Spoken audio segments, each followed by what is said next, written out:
Namo Amitabha.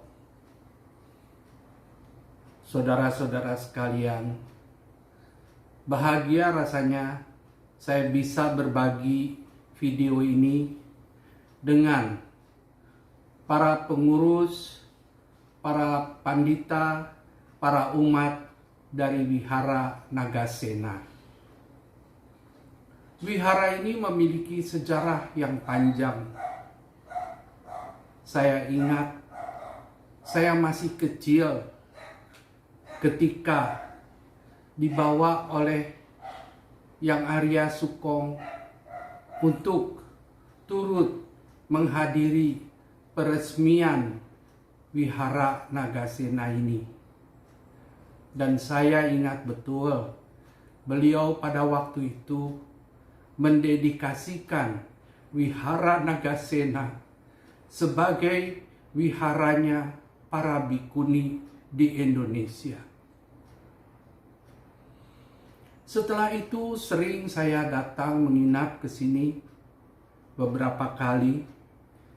Bahkan sempat saya juga tinggal di sini beberapa saat lamanya, berguru, belajar, dan mendapatkan didikan serta kasih sayang yang luar biasa dari mendiang guru saya yang mulia Suhu Jinakumari Mahateri.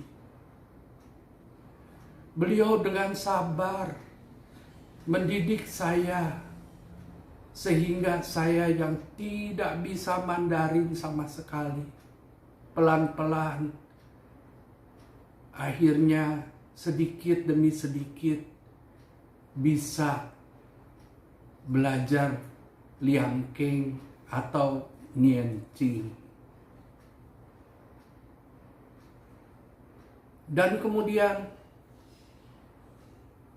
pada waktu Suhu Nianatula mengirimkan foto-foto dari Wihara Nagasena sekarang, waduh, saya sangat terpesona karena wihara ini sudah menjelma menjadi wihara yang indah dan patut untuk dikunjungi.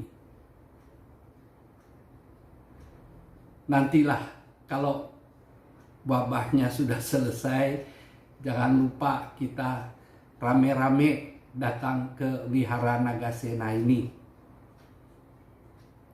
Nah, tentu saja wihara itu bukan cuma indah bentuknya, tetapi juga harus diisi dengan dharma. Karena itu, mari saudara-saudara sekalian, kita berbincang-bincang sejenak mengenai dharma.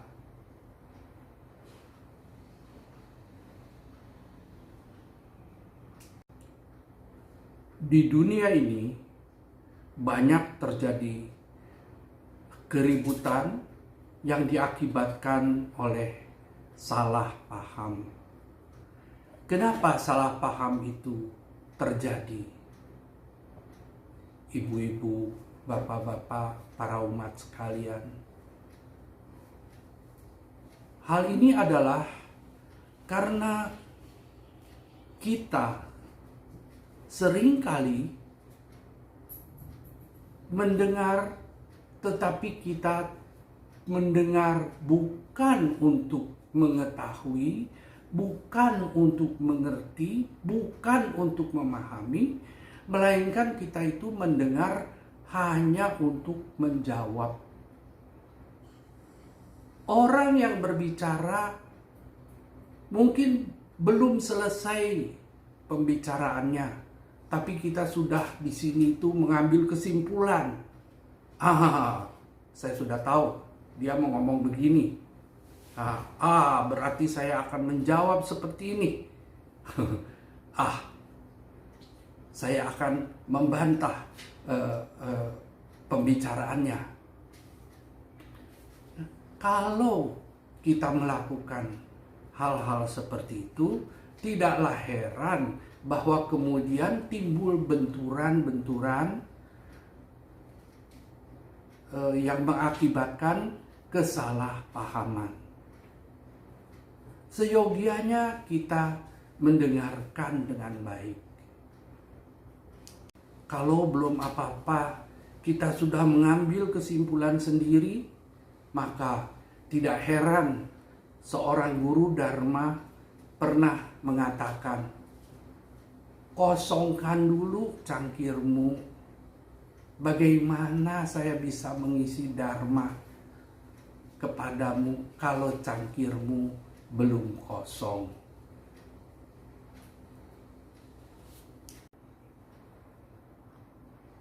Sudah sepatutnya kita itu kalau mendengar harus benar-benar mendengar.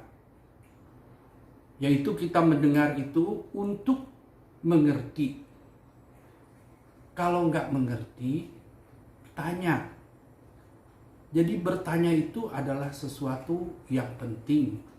Tanyakan, apakah benar begini maksudnya? Jangan kita mengambil kesimpulan sendiri, tapi kita mesti tanya. Ya. Mendengar itu penting. Lihat saja, kita mempunyai 2 telinga dan cuma 1 mulut. Karena itu, seyogianya lah kita mendengar 2 kali lebih banyak daripada kita bicara. Bukan sebaliknya.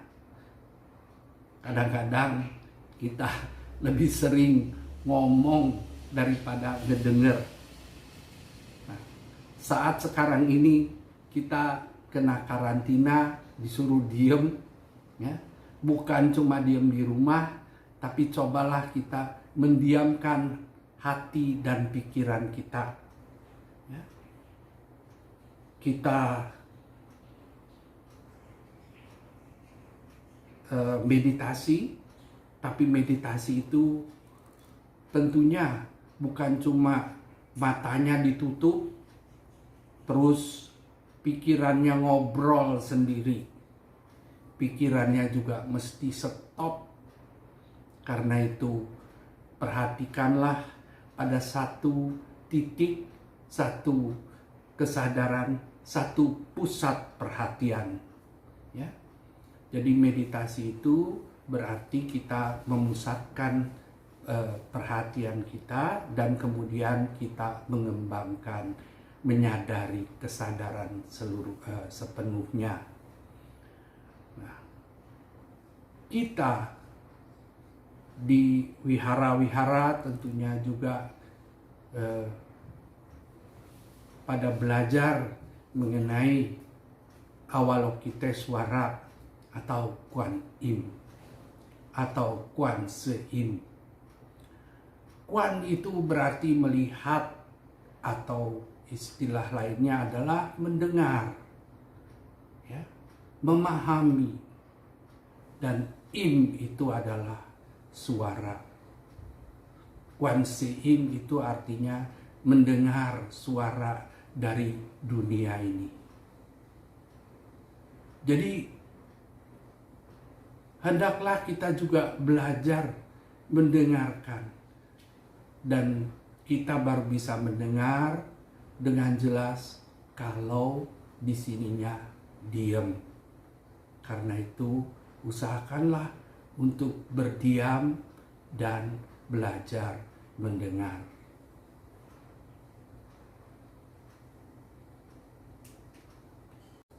Tanpa mau mendengar dengan baik, kita tidak akan bisa belajar.